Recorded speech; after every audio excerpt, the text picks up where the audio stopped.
Good morning, dear students. I am Lata, your science teacher. Welcome back to our science class. That is chapter 2, Components of Food, part 2. In this video, we will learn some important topics like deficiency diseases, balanced diet, and right method of cooking. Students, please watch this video carefully. If you are having any doubt, please mention it in the comment box. Students, one more thing. Don't forget to like and subscribe my channel for further notifications. In this video, we will explain the remaining topics of chapter 2. The first topic, balanced diet. What is this? First, we have to understand what is diet. The food we normally eat in a day is our diet. But what type of diet we have to take? We have to take balanced diet. A balanced diet consists of adequate proportions of carbohydrates, fats, proteins, vitamins and minerals. It should also contain some amount of indigestible fibers or roughage to prevent constipation. No single food item supplies all the essential nutrients in the amounts we need.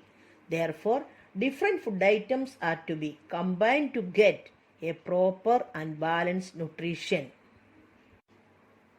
Then we can say a diet containing all the nutrients in their proper quantities is known as the balanced diet. But one question is arising there. This balanced diet is same for everybody. Why? Our answer is a balanced diet is not the same for everyone because it depends on age, sex and the type of work that one does. That means their occupation. But growing child needs more protein. Nursing mothers and pregnant women also need more protein to serve the needs of the growing baby. But hardworking laborers needs more energy, so they have to take more fats and carbohydrates. Next, nutrients in some food items that we eat every day. First, cereals. Cereals means wheat, rice, maize, etc. They have maximum carbohydrates. We must get most of our energy from carbohydrates. Next, sugar. Sugar is containing 100% of carbohydrates. But pulses, fish, meat and eggs are good sources of proteins. Next, milk and milk products are rich in the mineral calcium, which is good for our bones and teeth. Next, carrots. They are rich in vitamin A, which is very good for the eyes. Next, spinach and cabbage. They are rich in vitamins and minerals, but they also provide with roughage. But butter and oil are good sources of fats. Next topic is cooking of food. Otherwise, cooking right. Not just eating the correct food, but correctly prepared food is also very important. Why cooking is important? Cooking makes the food soft, tasty and easy to digest. But wrong cooking methods destroy several nutrients in it, especially vitamins and minerals. To save nutrients from food, we should follow some simple techniques. First, do not wash vegetables and fruits after cutting. Second, avoid washing of rice and pulses after soaking. Then third, avoid overcooking and deep frying. Next, do not keep fruits and vegetables unused after cutting them. Vitamin C gets easily destroyed by heat during cooking. Next, deficiency diseases. What is this? Diseases that occur due to the lack of nutrients over a long period are called deficiency diseases. Example, rickets, scurvy, anemia, etc. The main cause of deficiency diseases in our country is poverty. A vast majority of our people are not able to buy quality food items in the said quantities. In the long run, they become weak and sick. Its effects on children is more serious. Next, we can see the deficiency diseases caused due to the lack of vitamins and minerals. We have studied that there are about 20 non-vitamins. Some important vitamins are A, B, that is B1, B2, B3, B12, vitamin C, D and K. First we can take vitamin A. The lack of this vitamin A, which deficiency disease will come? That is night blindness. What is this night blindness? That people cannot see in dim light.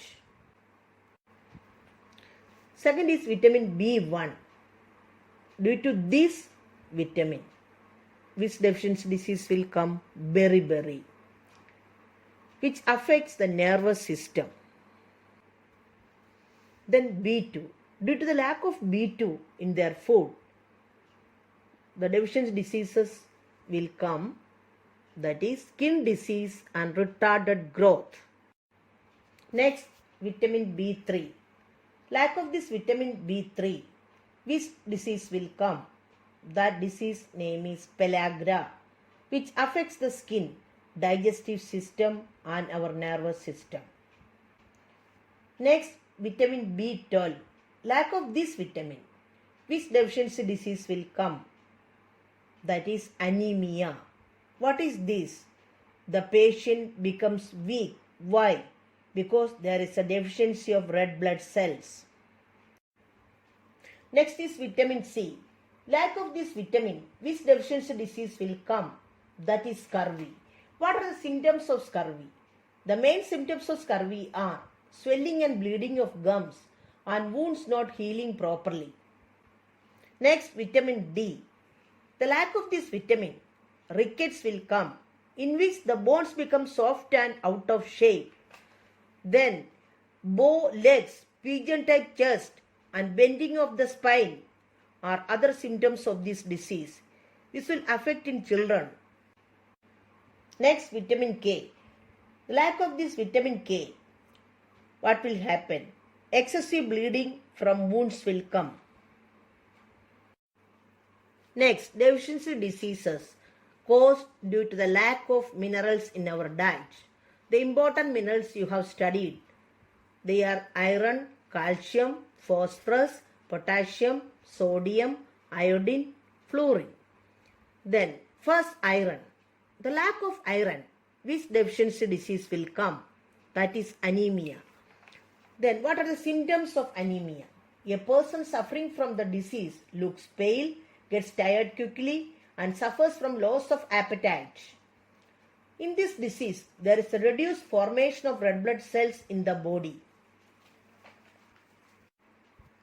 Next, minerals calcium and phosphorus. Lack of these minerals, what will happen? Weak bones and tooth decay. These two minerals are very important for strong bones and teeth. Next, potassium. Lack of this potassium, muscles weakness will come. Next, sodium. Lack of this sodium in our diet, muscle cramps and tiredness will come. Next, iodine. The lack of iodine in our food, which disease will come? That is goiter. Then, the thyroid gland situated in the neck region becomes swollen and there is reduced production of a chemical that is known as thyroxine in the body that controls growth. A child suffering from goiter shows slower retarded physical and mental growth. Goiter used to be common among people living in the Himalayan region because the iodine content of soil and water is low in that areas. Next, deficiency of carbohydrates. A lack of carbohydrates leads to lethargy, inactivity and feeling of tiredness. But we are taking excess amount of carbohydrate, that is also harmful. Eating too much carbohydrates also leads to ill health. Most of the extra carbohydrates are converted and stored as fat in the body. This leads to an increase in our body weight. This is called obesity. Overweight people are not active and often suffer from diseases like heart problems. Next, deficiency of proteins and fats.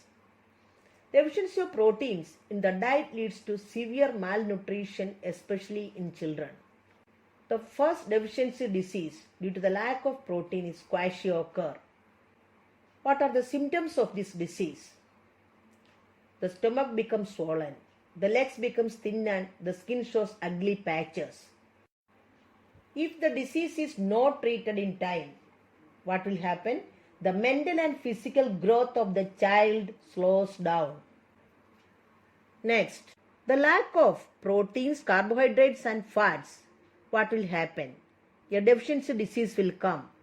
Its name is marasmus. Then what are the symptoms of marasmus? The child becomes so thin that loose folds of skin can be seen all over the body.